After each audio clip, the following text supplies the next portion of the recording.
Olá, tudo bem? Seja bem-vindo de volta. Você viu na última aula que a auditoria contábil segue um monte de normas e que tais normas são editadas e criadas por alguns órgãos, tais como a CVM e o CFC. O que você deve estar se perguntando agora é o seguinte: professor, mas como se inicia um processo de auditoria? Por onde eu começo? Bem, uma auditoria começa com o planejamento de auditoria. E é esse justamente o tema desta nossa aula. Hoje, você irá ter contato com conhecimentos importantes, como o processo de desenvolvimento de um planejamento de auditoria e também o trabalho preliminar de auditoria. Como eu sei que o seu tempo é muito importante, vamos começar a nossa aula já! Planejamento da auditoria de demonstrações contábeis. Planejar é pensar hoje nas implicações futuras que uma decisão terá amanhã. Na auditoria, planejar significa 4 documentos: estabelecer uma estratégia global para o trabalho de auditoria, o desenvolvimento do planejamento de auditoria, a criação do plano de auditoria e documentação de alterações. A estratégia global de auditoria. A estratégia global de auditoria especifica, dentre muitas outras coisas, o seguinte: a estrutura do relatório, onde a informação financeira foi elaborada, a cobertura da auditoria, incluindo o número e a localização dos componentes a serem auditados, a natureza de como o balanço é consolidado pela controladora, e a utilização de evidências de auditoria obtidas por auditores anteriores. E muitas outras, certamente. Desenvolvimento do planejamento de auditoria.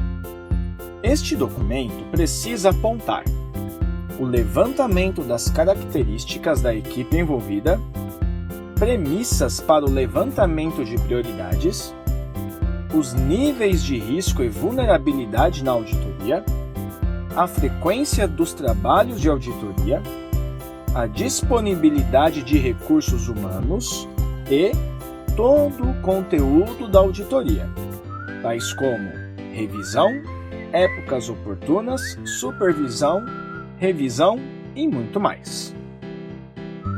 Plano de auditoria. Este documento precisa conter o seguinte: a natureza da auditoria, a época em que será realizada a sua duração, a extensão dos procedimentos adotados, fatores significativos e os resultados dos trabalhos preliminares de auditoria. Trabalho preliminar de auditoria. Antes de o auditor aceitar uma proposta de auditoria, ele pode e deve fazer um trabalho preliminar para avaliar suas circunstâncias.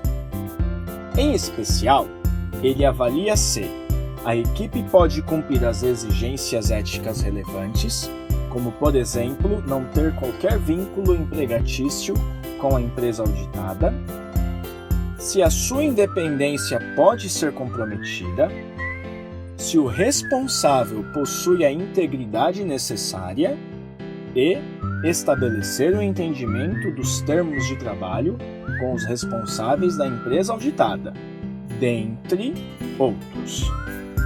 E, por fim, documentação de alterações.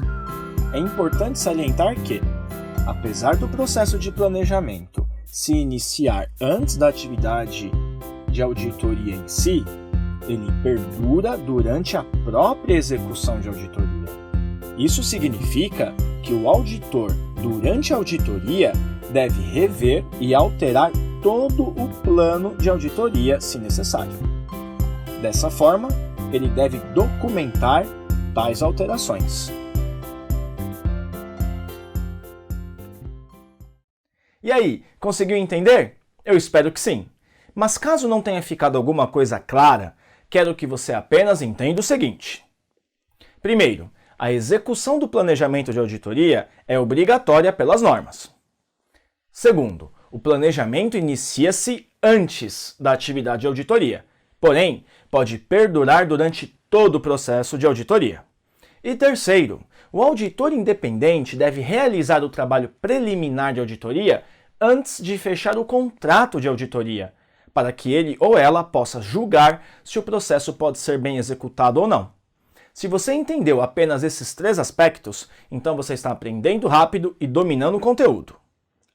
Não deixe de se inscrever no nosso canal e clicar no sininho de notificações. Assim você sempre saberá quando lançarmos a próxima aula.